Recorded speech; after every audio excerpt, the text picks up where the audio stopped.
ఉద్యమం శాంతి న్యాయం కోసం ఎప్పటికప్పుడు తాజా వార్తలు అందిస్తున్న ఎంపీజే న్యూస్ కు స్వాగతం. నకరికల్లు మండలంలోని గుండ్లపల్లి గ్రామంలో ఆంధ్రప్రదేశ్ భూ రీసర్వే ప్రాజెక్టు ప్రారంభం కాబోతుందని మండల తహసీల్దార్ పుల్లారావు అన్నారు. గ్రామ పంచాయతీ ఆఫీసులో నిర్వహించిన గ్రామ సభలో మాట్లాడుతూ ఈ రీసర్వే ప్రధాన ఉద్దేశం పాత భూ రికార్డులలో ఉన్న లోపాలను సరిచేసి సరిహద్దు వివాదాలను తగ్గించి పారదర్శకత తీసుకురావడం మరియు భూమి యాజమాన్య హక్కులను స్పష్టంగా స్థాపించడం. ఈ ప్రాజెక్టులో ఆధునిక సాంకేతిక పరిజ్ఞానాన్ని ఉపయోగించి ప్రతి గ్రామాన్ని బ్లాకులుగా విభజించి ల్యాండ్ ఓనర్స్ కు నోటీసులు ఇచ్చి వారి సమక్షంలో సర్వే చేస్తూ డిజిటల్ మ్యాప్లను రూపొందించి తుది రికార్డులు ప్రాపర్టీ కార్డులు జారీ చేస్తారన్నారు. ఈ కార్యక్రమంలో టీడీపీ సీనియర్ నాయకులు కారలపాటి వలి, చింతపల్లి అహ్మద్, బత్తుల జానకి రామయ్య, యామగిరి నబీసా, ఇన్ఛార్జి సర్పంచ్ మోషే, వీఆర్ఓ సైదా, సర్వేయర్ ప్రసన్న, గ్రామ రైతులు, ప్రజలు తదితరులు పాల్గొన్నారు. మరిన్ని తాజా వార్తా విశేషాల కొరకు ఎంపీజే న్యూస్ ఛానల్ ని చూస్తూనే ఉండండి.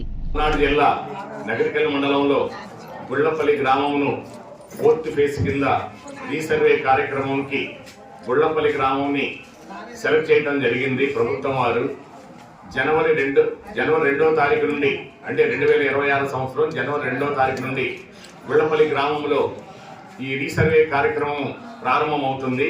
అంటే గ్రౌండ్ ట్రూటింగ్ ప్రారంభమవుతుంది. కాబట్టి మా విలేజ్ సర్వేలు ఒక 6 గ్రామ రెవెన్యూ అధికారులు 2 మొత్తం 8 మంది మీకు సచివాలయంలో అందుబాటులో ఉంటారు. కాబట్టి 2వ తారీఖు నుంచి గ్రౌండ్ ట్రూటింగ్ జరుగుతున్నప్పుడు ప్రతి ఒక్క రైతు కంపల్సరీగా మీ దగ్గర ఉన్నటువంటి పట్టాదారు పాస్బుక్ కానీ లేకపోతే మీ దగ్గర ఉన్న డాక్యుమెంట్స్ కానీ మీ దగ్గర అయితే ఏమేమి ఉన్నాయో మీ పాస్పోర్ట్ సైజు ఫోటో, తర్వాత ఆధార్ కార్డులు, తర్వాత మీ ఫోన్ నంబరు అన్ని తీసుకొని వచ్చి మా సర్వేయర్ గారికి మా విఆర్ఓ గారికి మీరు ఇచ్చి మీరు పొలం మీరు భూమిలో మీరు ఫీల్డ్ మీద ఉన్నటువంటి మీ గట్టు ప్రకారం మీరు చూపించినట్టయితే రోవర్ పెట్టి అవి కొలతలు కొలిచి సర్వే చేసి మీకు మీ ఆన్లైన్ లెక్కించడం జరుగుతుంది. మీకు ఉచితంగా కూడా పట్టాదారు పాస్ పుస్తకాలు మంజూరు చేయడం కూడా జరుగుతుంది.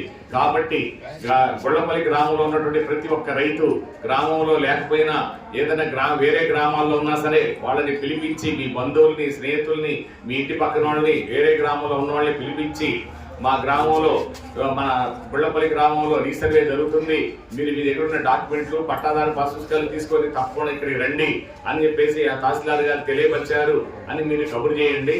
కాబట్టి మీరందరూ మా సర్వే సిబ్బందికి, రెవెన్యూ సిబ్బందికి సహకరించి మీ గ్రామంలో జరుగుతున్నటువంటి రీసర్వే కార్యక్రమాన్ని విజయవంతం చేయవలసిందిగా ప్రార్థిస్తున్నాను. ఇట్లు తహసీల్దార్ నగరికల్ మండలం.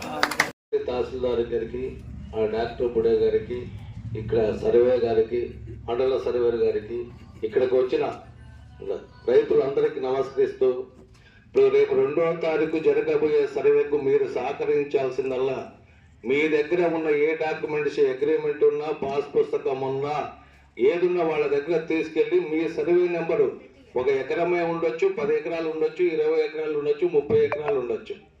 ఆ సర్వే నెంబర్లో పిలిచినప్పుడు వాళ్ళు నోటీసులు ఇచ్చినప్పుడు మీరు కూడా వాళ్ళు సహకరించి ఆ 4 గంటల మధ్యలో ఎంత ఉంది, మాకేమన్నా ఇంకా తగ్గిందా, ఎక్కువ ఉందా, ఇప్పుడు ఎక్కువ ఉన్నా తక్కువ ఉన్నా, ఎక్కువ ఉంటే వస్తే తప్ప తక్కువ ఉంటే ఎవరికైనా ఏదైనా ఆ నెంబర్లో ఉంటే ఏమైనా చేయడానికి అవకాశం ఉంటుంది.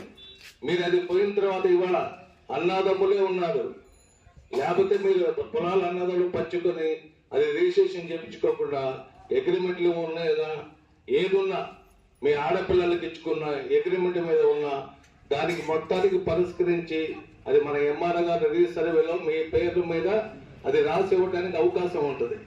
వాళ్ళ పేర్ల మీద ఉన్నాయి, అవి మార్చుకోవాలంటే ఇదే మీకు మంచి అవకాశం. అదే ఇంకా వారసత్వంగా మీరు రిజిస్ట్రేషన్ చేయించుకోవాలనుకున్నా అది గవర్నమెంట్ అది వారసత్వంగా అయితే 100 రూపాయలకు రిజిస్ట్రేషన్ చేయడానికి ఎక్కువ అవకాశాలు ఉన్నాయి. ఆ తర్వాత అదే ఆ ఎస్టిమేట్ దాటిపోతే 1000 రూపాయలు. అది అందరూ ఉపయోగించుకుంటారని ఆశిస్తూ ఈ అవకాశం ఇచ్చిన ఎంఆర్ఓ గారికి, ప్రజలందరికీ నమస్కరిస్తూ సెలవు తీసుకుంటున్నాం. అధ్యక్ష వహించిన మన సర్వేర్ గారికి, ఇక్కడ విచ్చేసిన ఎంఆర్ఓ గారికి, డిటి గారికి, పెద్దలకి, అందరికీ, రైతులకి ధన్యవాదాలండి. సార్ వివరంగా చెప్పారు. డిటి గారు అయితే ఇంకా వివరంగా చెప్పారు. ఎకరా భూమి ఉంది అనుకోండి, 5 సెంట్లు తగ్గితే 10 ఎకరాల బిట్లో ఎవరి దగ్గర ఎక్కువ ఉంటే మీకు తీసి మీకు ఇస్తారు అని.